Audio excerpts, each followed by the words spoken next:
Hey guys! In this video, I'm going to introduce you to Tableau's stories.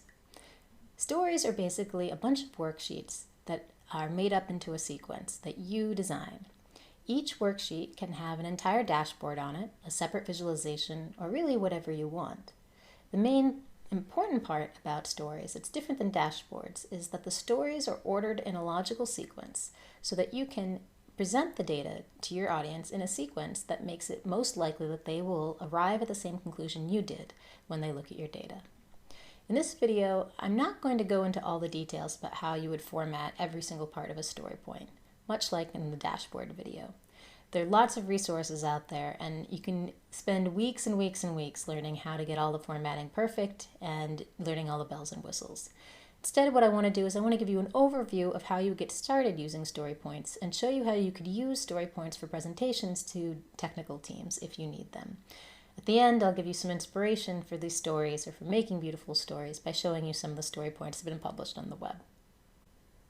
Please go to your Tableau workbook and go down to the corner, and instead of clicking New Worksheet or New Dashboard, click the icon all the way to the right that looks like a book, New Story. When you click that, you'll see that the workspace looks very similar to the workspace we saw for dashboards. The thing that's missing are containers. But the thing that's the same are that up here on the left, we see all of the different worksheets that we have in our workbook. We also see that you can change the size of the story point or the story down here. Just like before, we can choose a variety of different sizes depending on how we intend on publishing it. We'll choose laptop this time. So the way the story is going to work is that you're going to have one visualization per story point. If you want to have multiple visualizations, you're going to have to do it via a dashboard. So you can drop a dashboard into a story point, but that's the only way that you could put multiple different worksheets together. Once you've made a story point, you're going to label it, and then you make another story point that comes right after it. So what you're going to end up with is a sequence of these captions, each associated with its own story point.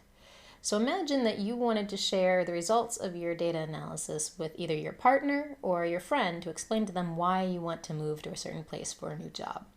So your first story point might be,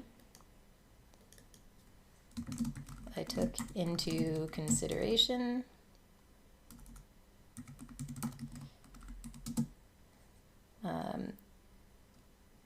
whether visa class would affect my salary.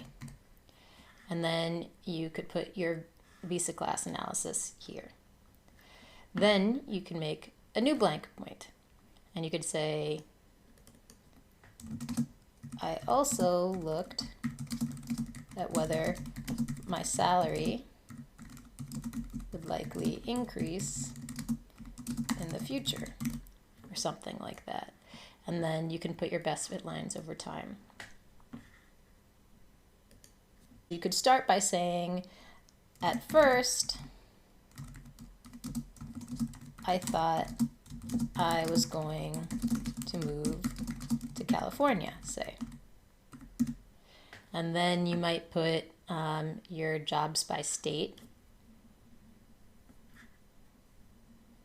visualization there. And in the last one, you just say, but now I want to move to, I don't remember, let's try Wyoming.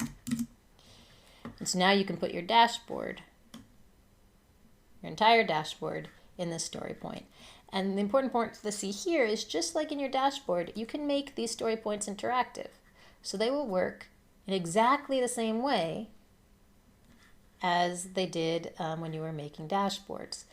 The difference between stories and dashboards is that whatever filters or interactions you do in this story point, it won't affect what happens in these other story points. So that makes it easier for people to be able to play around and for you still to be in control of the narrative. This is also can be useful for presentations, because if you're giving a presentation to a technical team, say, they can ask you questions about the data, and you can show them by actually clicking on different interactive parts of your visualization. But when they're done asking their questions, you can then go back and zoom back out to the big picture that you intended on showing them with your data story. So that's one of the main ways I think that story points are being used now. As we'll talk about in the next couple of weeks, story points can also just be useful for organizing your presentation that you're going to make when you, say, are going to give the results of your analysis to a C-suite or to your bosses. But we'll hear more about that in following weeks. So just like other aspects of Tableau, you can always change the story titles. You can change the font color and the justification and all that kinds of stuff. So you should definitely explore that. The one thing you should know about is that you can add descriptions to each story point. So over here, you can click on this description box and double click it, and this will allow you to enter text boxes. So you could say something like, click on a data point, or click on a state to see what companies offer the best salaries. And then that gives you a text box that you can put and move wherever you want. And you can either float it, you could have it go underneath things, all of the typical kinds of formatting options. So one thing that would be useful to show you is what it would look like if you were going to present this story. So go ahead and press on presentation mode. And you can see now how it would look if you were giving this story to, say, your data team. You don't see all the borders on the outside. You just see the data. And you can still interact with it just as if you were working in Tableau itself. Hopefully this gives you a flavor of what stories in Tableau can do for you. The main thing I'd like you to remember is something I mentioned before, but I'll reiterate again.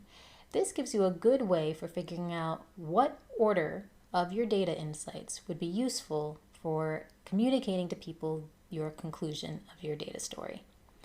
We'll hear more about that next week, but this will be a good tool to keep in mind. To finish up, I thought I'd give you a little inspiration for how complicated and beautiful some of these data stories can be. So these data stories were made with Tableau's data story functionality, and they were published online. So you can see this is one about the influence Russia has over different parts of Europe. And you can see that they have these text boxes that you saw how to make. They have these different types of visualizations that have tooltips. Again, tooltips. They have quite a lot of text in these. Almost all the storyboards I've seen published do have a lot of text. And you can click on things and highlight them just like you would in Tableau. Here's another example. Here's another pretty one. This is a good example of something that, again, is way too much data for you to take in at once, but you can play around with it if you want to.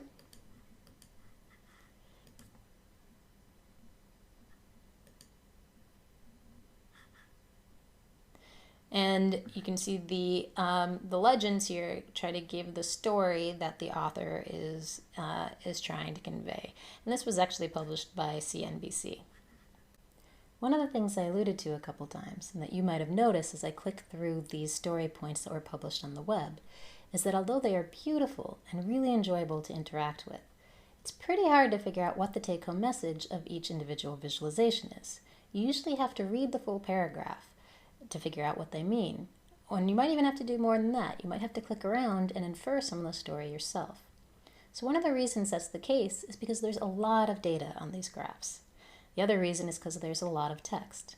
And I mention this because next week we're going to learn some principles about how to make very clear take-home messages from singular graphs on singular slides.